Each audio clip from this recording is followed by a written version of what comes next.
Answer ঢুকে তখন আমাদের ফোন দেয়, বাবা দেখো তো এখানে কি হচ্ছে, আমাদেরকে লাঠিয়াল বাহিনী হিসেবে ডাকেন। পরিবর্তন যদি এইবার করতে না পারেন, 50 বছরে পারেন নাই, বাকি 50 বছরে পারবেন কিনা সন্দেহ আছে। কোন ক্রাইটেরিয়ায় 4টা দলকে আপনারা প্রধান দল করলেন? একটা তো নিবন্ধনে নেই, নতুন দল। তারপরে আবার ডেকেছেন 13 জনকে, আরো অনেক দল আছে, কেন তাদেরকে ডাকেন নাই? যে নির্যাতিত নিষ্পেষিত কিন্তু আমরা সবসময় হই, আওয়ামী লীগের আমলে হয়েছে, এই সরকার আমলেও লাঞ্ছিত হচ্ছে কি? কিন্তু এই সরকারের পরিবর্তনের যদি ইন্ডিভিজুয়াল ক্যারেক্টারকে মূল্যায়ন করে, তারা আমাদেরকে মূল্যায়ন করে, আমাদের সেই স্যাক্রিফাইস অফ ধারাবাহিক লড়াই আছে। তো তারপরে এই সরকার আনকন্ডিশনাল সমর্থন দিয়েছিলাম, অনেক আশা, অনেক মোহ নিয়ে, সমস্ত মোহ ভেঙে খান খান হয়ে গেছে।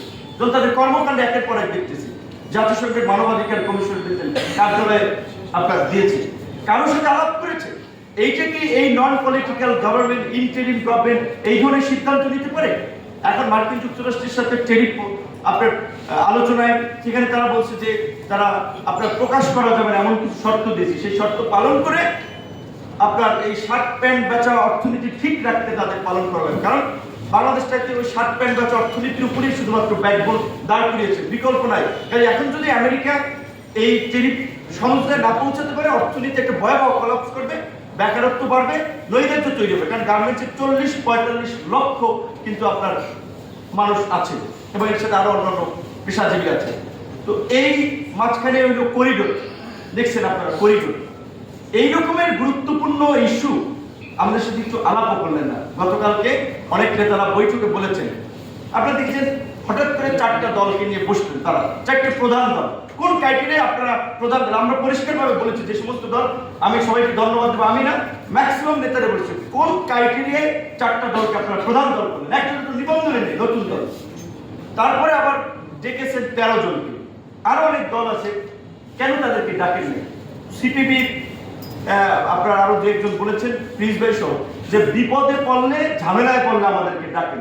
সচিবালয়ে যখন আনসার ঢুকে তখন আমাদের ফোন দেয়, বাবা দেখো তো এখানে কি হচ্ছে, আমাদেরকে লাঠিয়াল বাহিনী হিসেবে ডাকেন। আদালতে যখন কু হতে যায় তখন আমাদেরকে ডাকেন যে তোমাদের ছেলে পেলে পাঠাও।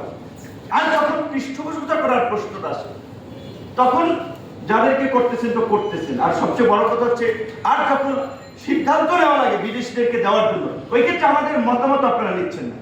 তো এই জন্য আমরা বলবো যে এত প্রতিকূলতা, অনেক অপ্রাপ্তি আমাদের আছে, ক্ষোভ আছে, তারপরেও আগামী নির্বাচনের আগে মৌলিক কিছু সংস্কার দেখেন এই সরকার আছে, আপনারা ভিজিবল 2-4টা আমরা পরিবর্তন দেখাতে পারবো যে তারা পরিবর্তন করেছে। সরকারি অফিসে আদালত সব সোজা, কোনো ঘুষ নাই, দুর্নীতি নাই, অনিয়ম নাই, পরিবর্তন নেই। আমরা দেখতাম যে আমরা জেলা পর্যায়ের মানুষ স্বাস্থ্যসেবা পাচ্ছে, হসপিটালগুলোতে খুব সুন্দর একটা পরিবেশ।